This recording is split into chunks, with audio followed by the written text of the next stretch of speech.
Hello students, आज हम fifth lesson लेकर के आए हैं, पांचवा चैप्टर रेनबो क्लास 12th। तो फिफ्थ टॉपिक जो है वो है हाउ योगा हील्स। वैसे टॉपिक का नाम है आपके India's gifts to the world, और इसके अंदर दो पार्ट्स है। फर्स्ट पार्ट है हाउ योगा हील्स, और जो दूसरा पार्ट है आपके प्योरिटी ऑफ पावर। तो पहला जो पोर्शन है, पार्ट है, वो हाउ योगा हील्स। हील का मतलब होता है ठीक करना, सही करना। तो आज हम इसी को पढ़ेंगे। It has become common knowledge. Common knowledge मतलब सामान्य बात, आम बात। It has become common knowledge that yoga is good for you. ये बड़ी आम बात है, बड़ी सामान्य बात है कि योगा आपके लिए अच्छा है। Currently yoga is being used. वर्तमान में योगा जो है उसका प्रयोग हो रहा है as a therapy for cancer, infertility, lung disease, multiple sclerosis, Parkinson's disease, insomnia, high blood pressure and joint pain. यानी करंटली यानी प्रेजेंटली वर्तमान में योगा जो है वो एक उपचार के रूप में, थेरेपी के रूप में यूज हो रहा है। थेरेपी मीन्स उपचार, लिखा हुआ है, आप मीनिंग्स भी नोट साथ में करते रहिए। तो उपचार के रूप में योगा का यूज हो रहा है, प्रयोग हो रहा है। और इनमें जो ये सब बीमारियां हैं, रोग, डिजीज है, इसका नाम है कैंसर है, इनफर्टिलिटी है, कैंसर इनफर्टिलिटी मीन्स जो बांझपन, लंग डिजीज, फेफड़ों से संबंधित बीमारी, मल्टीपल स्क्लेरोसिस ये भी एक बीमारी है, पार्किंसंस डिजीज ये भी एक बीमारी है जिसमें पूरा शरीर कंपन करता है, इंसोम्निया नींद नहीं आना, अनिद्रा वाली बीमारी, हाई बीपी, ब्लड प्रेशर, और ये जॉइंट पेन जो जोड़ों का दर्द होता है या जो भी जॉइंट्स होते हैं शरीर के अंदर उसमें जो दर्द होता है। तो इनमें ये योगा जो है एक थेरेपी के रूप में यूज हो रहा है। Yet there is very little awareness and understanding. Yet फिर भी बहुत ही कम जागरूकता है और समझ है। अवेयरनेस यानी जागरूकता और अंडरस्टैंडिंग समझ। तो फिर भी बहुत ही कम समझ है, जागरूकता है। किसके ऊपर, किस बात पर? On exactly how yoga heels, कि वास्तव में योगा कैसे ठीक करता है, कैसे सही करता है, इस बात को लेकर के बहुत ही कम जागरूकता है और समझ है। किसमें है वो जागरूकता और समझ कम? Even in the yoga and medical communities. जो मेडिकल की और योगा की जो कम्युनिटी है, समुदाय है, यानी मेडिकल से संबंधित और योग से संबंधित जो भी लोग हैं, उनमें भी ये चीजें अभी समझ और जो जागरूकता है बहुत कम है। The key is to understand, की मतलब मेन बात, मुख्य बात, main point. The key is to understand the relationship between stress, yoga and disease. और जो मुख्य बात है, सबसे मेन बात है, वो बात है क्या? समझना। किससे समझना? The relationship between stress, yoga and disease. तनाव, रोग और योग, इन तीनों के बीच में जो रिलेशनशिप है, संबंध है, इसको समझना ही मुख्य बात है। Next second para, medical research estimates. Medical research, medical अनुसंधान जो है वो आकलन करता है, बताता है दैट कि as much as 90% of illness, कि 90% से भी ज्यादा इलनेस एंड डिजीजेस, जो रोग और बीमारियां हैं, they are is stress related. वे किससे संबंधित है? रिलेटेड यानी संबंधित। तो मेडिकल रिसर्च का भी एस्टिमेट है, उनका भी अनुमान है, वो भी अनुमान लगाते हैं, आकलन करते हैं कि 90% से अधिक जो रोग है, इलनेस और डिजीज या रोग है, वो स्ट्रेस से रिलेटेड है। स्ट्रेस यानी तनाव से रिलेटेड होते हैं। यानी ज्यादा तनाव अगर रहेगा तो इंसान इलनेस या डिजीज का शिकार हो जाएगा। A few of the many diseases and conditions that have been linked, और उनमें से अनेक बीमारियों में से और कंडीशंस, जो हालात होते हैं, जो परिस्थिति होती है, उनमें से कुछ, देखिए इसको वापस, a few of the many diseases and conditions। many यानी कई सारी diseases, रोग, बीमारियां, और conditions परिस्थितियां, स्थितियां। तो अनेक बीमारियों व परिस्थितियों में से कुछ, a few that have been linked to, जो कि जुड़ी हुई है किससे? that have been linked, जो कि जुड़ी हुई है किससे? to an overactive stress response। जो overactive यानी बहुत ही ज्यादा अत्यधिक तनाव संबंधी जो प्रतिक्रिया है, उससे यदि वो जुड़े हुए हैं, और उसमें इंक्लूड शामिल है क्या क्या? कार्डियोवास्कुलर डिजीज, ये भी हृदय से संबंधित है, हार्ट से, और डिप्रेशन, अवसाद, टेंशन वाली जो होती है, एंजाइटी, चिंता में रहने वाली जो बीमारी होती है, चिंतित रहते हैं लोग, some types of diabetes mellitus etcetera. तो जो अत्यधिक तनाव संबंधी जो प्रतिक्रिया से जुड़ी हुई है उनमें ये भी शामिल है, कार्डियोवास्कुलर डिजीज है, डिप्रेशन है, एंजाइटी है, और कुछ प्रकार की डायबिटीज, मधुमेह संबंधी जो मेलाइटस है, ये सब इत्यादि इसमें शामिल है। What we feel as stress, जो कुछ हम तनाव को महसूस करते हैं, जो कुछ हम महसूस करते हैं तनाव को, वो क्या है, basically is the product of the sympathetic nervous system. ये एक उपज है, एक उत्पाद है, प्रोडक्ट है किसका, सिंपैथेटिक नर्वस सिस्टम, यानी कि सिंपैथेटिक का मतलब होता है अनुकंपी तंत्रिका तंत्र शरीर के अंदर। तो बेसिकली ये जो हम समझते हैं स्ट्रेस क्या, ये तनाव क्या होता है, ये बेसिकली एक स्ट्रेस से रिलेटेड ही शरीर के अंदर अनुकंपी तंत्रिका तंत्र है, उसका ये क्या है, एक उपज है, उसके प्रोडक्ट है। और इसका एक और नाम अथवा दे रखा है, और द फाइट और फ्लाइट रेस्पॉन्स। फाइट यानी लड़ना और फ्लाइट यानी भागना, तो फाइट और फ्लाइट रेस्पॉन्स भी बोला है इसको, सिंपैथेटिक नर्वस सिस्टम को। तो जो कुछ हम तनाव को महसूस करते हैं वो बेसिकली या एग्जैक्टली क्या है, वो एक प्रकार से प्रोडक्ट है किसका, सिंपैथेटिक नर्वस सिस्टम जो होता है, या फिर इसका एक और नाम फाइट और फ्लाइट, लड़ो या भागो। लड़ो यानी संघर्ष करो या भाग जाओ, संघर्ष करो या भाग जाओ। ये रेस्पॉन्स, ये जो प्रतिक्रिया होती है शरीर के अंदर, या तो लड़ने की या भाग जाने की, तो उसका ये उत्पाद है, उसका ये प्रोडक्ट है।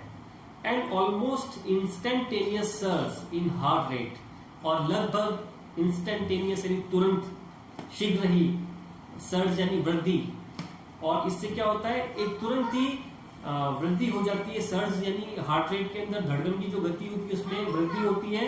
कार्डियक आउटपुट, कार्डियक मींस हृदय संबंधी जो आउटपुट है, कार्डियक क्षमता, उसमें वृद्धि हो जाती है। ब्लड प्रेशर, बीपी जिसे कहते हैं, वो उसमें हो जाती है। स्वेटिंग, पसीना आता है। शैलो ब्रीदिंग, और जो श्वास का जो धीमापन होता है, यानी धीरे धीरे श्वास फास्ट ली जाती है, तेजी से ली जाती है। एंड मेटाबॉलिज्म, और जो शरीर के अंदर जो रस बनने की जो प्रक्रिया है उसके अंदर ये भी एक प्रकार से वृद्धि हो जाती है। Combined with tensing of muscles, और उसके साथ साथ जुड़ी हुई है जो मसल्स, मांसपेशियों के अंदर जो कंबाइंड, टेंसिंग, टेंस का मतलब होता है खिंचाव, और मांसपेशियों के अंदर खिंचाव भी आ जाता है। तो ये चीज होने से क्या, ये जो स्ट्रेस होता है तो उसके अंदर ये सारी चीजें होती है। आपकी जो हार्ट रेट है उसमें बढ़ोतरी हो जाती है, cardiac output, BP, sweating, shallow breathing होती है, मतलब फटाफट आप श्वास लेते, धीरे धीरे लेते, गहरी श्वास नहीं लेते। मेटाबॉलिज्म जो होता है, और इसके साथ ही जुड़ा हुआ है combined with tensing of muscles, जो मसल्स है आपकी मांसपेशी है उसके अंदर खिंचाव भी आ जाता है। Internally the fight of flight response shuts down, shut down यानी बंद करना। इंटरनली यानी आंतरिक तौर पर जो फाइट और फ्लाइट रेस्पॉन्स है, लड़ो या संघर्ष करो या भागो, ये जो रेस्पॉन्स है शरीर के अंदर जो प्रतिक्रिया होती है, ये शट डाउन, ये क्या, शट्स डाउन, ये बंद कर देती है डाइजेशन एंड एलिमिनेशन। डाइजेशन यानी शरीर के अंदर जो पाचन वाली क्रिया होती है डाइजेशन, और एलिमिनेशन यानी कोई भी अवशिष्ट या फालतू की चीज होती है शरीर से जो बाहर निकलती है, जैसे मल हो गया, पसीना हो गया, टॉयलेट हो गया, तो एलिमिनेशन यानी उत्सर्जन हिंदी में कहते हैं। तो ये जो प्रक्रिया होती है इसको भी बंद कर देती है या कम कर देती है एक प्रकार से शरीर के अंदर, जो कि होनी चाहिए। And reduces blood flow to the internal organs, और रिड्यूस का मतलब कम करना, और ये कम कर देता है क्या, जो ब्लड का फ्लो है यानी रक्त का जो बहाव है उसको इंटरनल ऑर्गन्स, जो आंतरिक अंग है शरीर के अंदर, उसके अंदर जो रक्त का बहाव होता है उसको वो कम कर देता है। Short term this stress reaction is a good thing, कम समय के लिए ये जो स्ट्रेस है, ये जो तनाव होता है, इसकी जो प्रतिक्रिया होती है, रिएक्शन होती है, ये इट्स वेरी गुड थिंग, ये अच्छी बात है। यानी इंसान को थोड़ा थोड़ा स्ट्रेस होना भी चाहिए, ऑथर ये कह रहा है, लेकिन कम समय के लिए होना चाहिए, और कम समय के लिए शरीर के लिए ये अच्छी बात है। अब क्यों अच्छी बात है वो आगे बताएगा। Short term this stress reaction is a good thing, कम समय के लिए ये जो तनाव संबंधी प्रतिक्रिया है, स्ट्रेस रिएक्शन है, इट्स अ गुड थिंग, ये एक अच्छी बात है। The fight of flight response prepares us, क्यों है अब इसका कारण देख लो। The fight of flight response, क्योंकि ये जो लड़ो, संघर्ष करो या फिर भाग जाने वाली जो प्रतिक्रिया है, ये क्या करती है, प्रिपेयर्स अस, ये हमें प्रिपेयर करती है, हमें तैयार बनाती है, तैयार करती है किस लिए, to respond to any environmental threat, किसी भी पर्यावरणीय जो खतरा है, थ्रेट ये वैसे धमकी होता है लेकिन यहाँ पर खतरा, कोई भी पर्यावरण संबंधित कोई भी यदि खतरा होता है तो उससे हमें ये तैयार करती है किस लिए, रेस्पॉन्ड करने के लिए, यानी उसका आमना सामना करने के लिए, उसको रेस्पॉन्ड करने के लिए, उसका उत्तर देने के लिए। कैसे, बाय फाइटिंग अगेंस्ट इट, या तो इससे संघर्ष करके, और फ्लीइंग फ्रॉम इट, या फिर इससे बचकर भागने के लिए हमें तैयार करती है। या तो हम उससे संघर्ष करेंगे या फिर उससे बचकर के निकल जाएंगे। तो इस प्रकार से ये हमें तैयार करती है, लेकिन कम टाइम के लिए जो स्ट्रेस रेस्पॉन्स है ये अच्छी बात है, क्योंकि ये हमें तैयार बनाती है संघर्ष करने के लिए या फिर भागने के लिए। But long term continuous exposure to stress is harmful. लेकिन लंबे समय तक ये जो स्ट्रेस का जो एक्सपोजर है, यानी लंबे समय तक यदि कोई स्ट्रेस से ग्रसित है, एक्सपोजर का मतलब ग्रसित होना भी होता है, यदि लंबे समय तक यदि कोई स्ट्रेस तनाव से यदि ग्रसित है तो वो हार्मफुल है, बहुत ही नुकसानदेह है।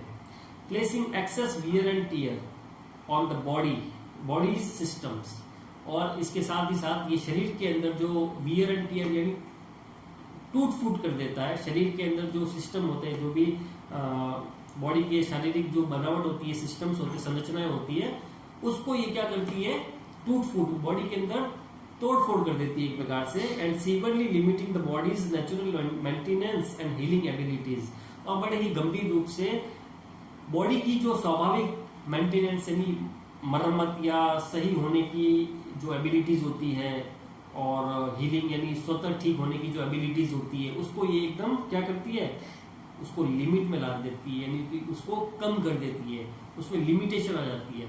यानी बॉडी के स्वतः ठीक होने की जो क्रिया होती है, अपने आप ठीक हो जाने की, यदि चोट लगती है तो अपने आप ठीक हो जाता है, तो वैसे ही बॉडी अपने आप ठीक कर रही है, स्वयं को अपने आप को ठीक कर रही है। तो ये जो एबिलिटी है बॉडी को स्वतः ठीक करने की, तो उसके अंदर एक प्रकार से लिमिटेशन आ जाती है।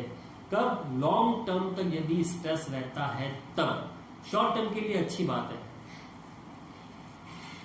Chronic stress can lead to continuously high levels of cortisol. Chronic यानी लंबे समय तक, दीर्घकालिक क्रॉनिक स्ट्रेस और लंबे समय तक जो तनाव है वो क्या कर सकता है, can lead to continuously high levels of cortisol. ये लगातार रूप से continuously high levels of cortisol, cortisol यानी एक शरीर के अंदर हार्मोन होता है, तो उसका जो लेवल है, उसकी जो मात्रा है, उसको बढ़ा सकता है। यानी लंबे समय तक यदि तनाव अगर शरीर के अंदर है या शरीर में है, तनाव में यदि इंसान रहता है, तो उससे कॉर्टिसोल नामक जो हार्मोन होता है उसकी जो मात्रा है वो शरीर के अंदर बढ़ सकती है।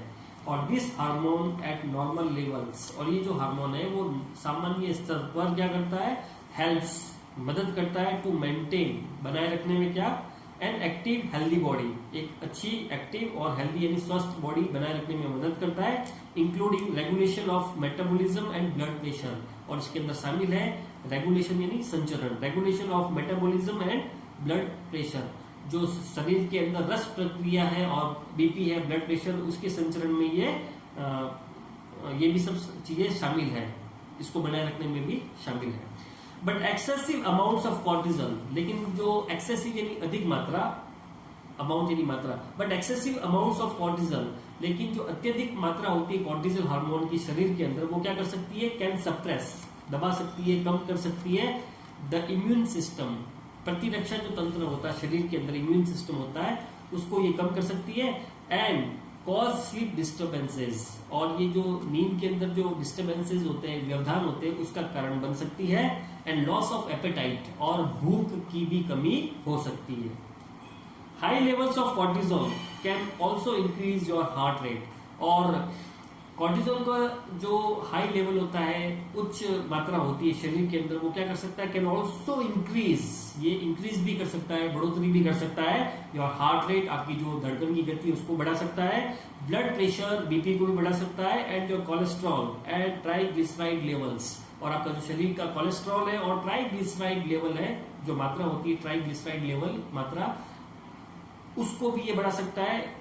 और ब्रैकेट्स में दे रखा है क्या, ये risk factors for both heart attacks and strokes, जो स्ट्रोक्स होते हैं, माइंड का स्ट्रोक्स होता है, यानी कोमा वाली स्थिति होती है, इंसान को पता ही नहीं चलता है, और एक हार्ट अटैक होता है, हार्ट स्ट्रोक्स होता है, उसके अंतर्गत ये रिस्क फैक्टर के रूप में काम करता है ट्राइग्लिसराइड लेवल और जो कोलेस्ट्रॉल है ये। तो ये एक प्रकार से रिस्क फैक्टर के रूप में माने जाते हैं, तो उसको भी ये क्या कर देता है, उसको भी ये बढ़ा देता है।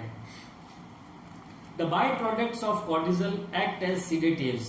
बाई प्रोडक्ट्स यानी उप उत्पाद, और ये जो बाई प्रोडक्ट्स किसके, ऑफ कॉर्टिजल, इस हार्मोन के जो उप उत्पाद है वो एक प्रकार से एक्ट कार्य करते हैं एज सीडेटिव। सीडेटिव यानी नींद लाने के रूप में ये कार्य करते हैं, यानी कि इंसान इसके अंदर एकदम नींद में आने जैसी स्थिति में हो जाता है, थकान type, which can lead to changes in mood, जिसके कारण से मूड यानी मिजाज के अंदर भी परिवर्तन आ सकता है, specially to feelings of depression. मुख्य रूप से जो डिप्रेशन वाला जो भाव होता है, अवसाद में रहने का जो भाव होता है, दुख में रहने का जो भाव होता है, वो हो सकता है अगर लंबे समय तक कॉर्टिजल स्ट्रेस रहता है, तो उससे कॉर्टिजल जो हार्मोन होता है वो बढ़ता है, उसका लेवल, जो कि बहुत ही खतरनाक है इंसान के लिए।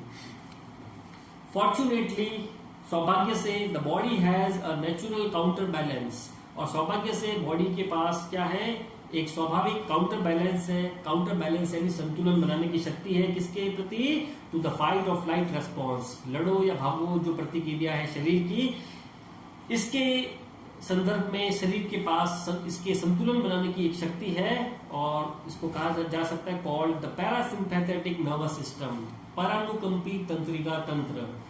ठीक है, तो फॉर्चुनेटली शरीर के अंदर जैसे कि सिंपैथेटिक नर्वस सिस्टम होता है, वैसे ही शरीर के अंदर पैरासिम्पैथेटिक नर्वस सिस्टम भी होता है, और इसका एक और नाम है और द रिलैक्सेशन रेस्पॉन्स। रिलैक्स मतलब एकदम रिलैक्स होने की जो प्रतिक्रिया होती है शरीर के अंदर, विश्राम वाली जो अनुक्रिया होती है, विश्राम अनुक्रिया भी कह सकते हैं, रिलैक्सेशन रेस्पॉन्स। तो इस पैरासिम्पैथेटिक नर्वस सिस्टम को हम समझ सकते हैं विश्राम अनुक्रिया, विश्राम में रहने की अनुक्रिया। तो फॉर्चुनेटली क्या अच्छी बात है, हमारे शरीर के अंदर नेचुरल तरीके से, स्वाभाविक रूप से इस फाइट और फ्लाइट जो सिचुएशन होती है शरीर के अंदर, रेस्पॉन्स प्रतिक्रिया होती है, उसके काउंटर बैलेंस के तौर पर पैरासिम्पैथेटिक नर्वस सिस्टम भी होता है, जिसे और भी नाम दे सकते हैं रिलैक्सेशन रेस्पॉन्स, यानी कि विश्राम वाली अनुक्रिया। The parasympathetic nervous system becomes activated, और ये जो पैरासिम्पैथेटिक नर्वस सिस्टम ये एक्टिवेट हो जाता है, सक्रिय हो जाता है कब, व्हेन द थ्रेट, जब खतरा और स्ट्रेसर या फिर तनाव से युक्त कोई चीज होती है, हैज पास्ट और एंडेड, या तो वो गुजर चुकी होती है सामने से या फिर खत्म हो चुकी होती है, तब ये एक्टिवेट होता है। But it can also be consciously activated, लेकिन इसे और भी सजग रूप से, कॉन्शियसली मीन्स सजग रूप से इसको एक्टिवेट किया जा सकता है, सक्रिय किया जा सकता है। कैसे, by deepening the breath and by relaxing the skeletal muscles. जो हमारे शरीर की जो ब्रीथ है, श्वास प्रणाली है, उसको और ज्यादा डीप करके, उसको और ज्यादा गहरा करके, यानी कि लंबी लंबी श्वास लेकर के, और by relaxing the skeletal muscles, हमारे शरीर का जो कंकाल तंत्र है उसको, मांसपेशियों वाला या मांसपेशियों से संबंधित जो भी चीजें होती है और जो कंकाल होता है, उसको यदि हम एकदम ढीला छोड़ दे, एकदम रिलैक्स कर दे, विश्राम वाली स्थिति क्या होती है, एकदम अपने आप को ढीला छोड़ने की स्थिति होती है, तो उसको हम, यदि हम शरीर को भी वैसे कर दे, तो हम उसको खुद कॉन्शियसली तरीके से हम उसको एक्टिवेट कर सकते हैं। तो आज हम इतना ही करते हैं।